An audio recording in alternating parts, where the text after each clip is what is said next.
The following is a KCRA 3 presentation.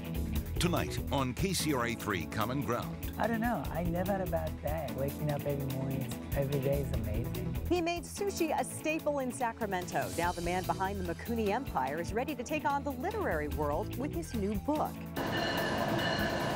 Trains roll through Davis daily with cyclists and pedestrians crossing when they can.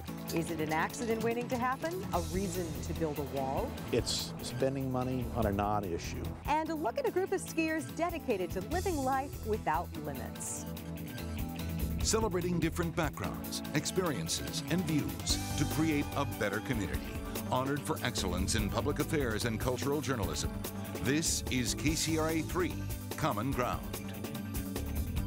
Good evening and thanks for joining us on tonight's Common Ground. I'm Deirdre Fitzpatrick. Trains, pedestrians, and cyclists all share common space in the city of Davis. Well, now there's a move to separate them with an 8-foot wall, and some people say that will cut off one community from the rest of the city. A train barrels through central Davis, right past a neat row of homes and schools, right past the Olive Drive community where Taylor Pope lives.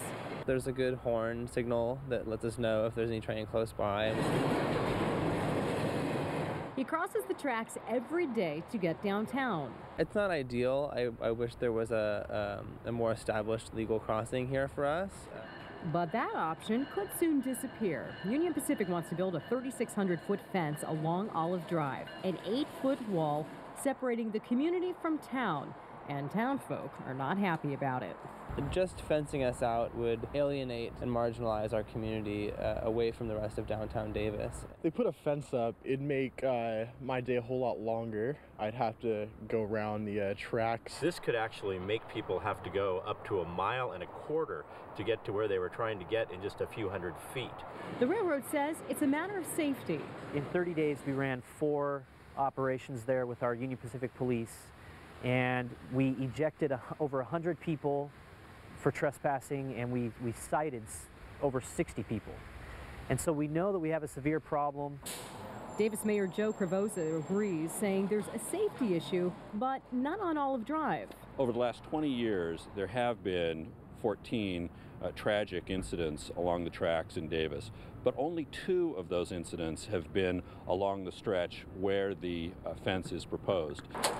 He fears residents, if walled off, would find other riskier ways to get downtown. The alternatives to crossing, if there's a fence without any type of crossing, will be to push people toward a very unsafe intersection in Davis where they'll have to cross with many, many cars, and that's on the west. Or if people move to the east to cross, they're going to be pushed toward the Olive Drive freeway off-ramp where you have cars coming off at 50, 60 miles an hour. There's no sidewalk.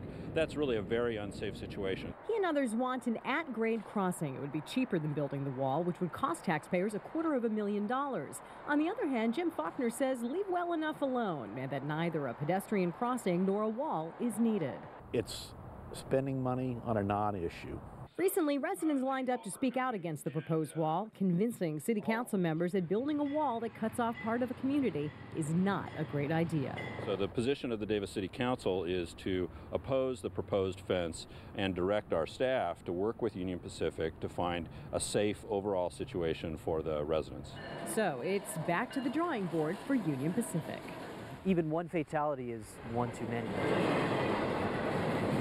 The Davis City Council has asked the Capital Corridor Joint Powers Authority to hold off on releasing the money for the proposed wall until a final decision can be made. Now on to an international story that has some pretty strong local ties.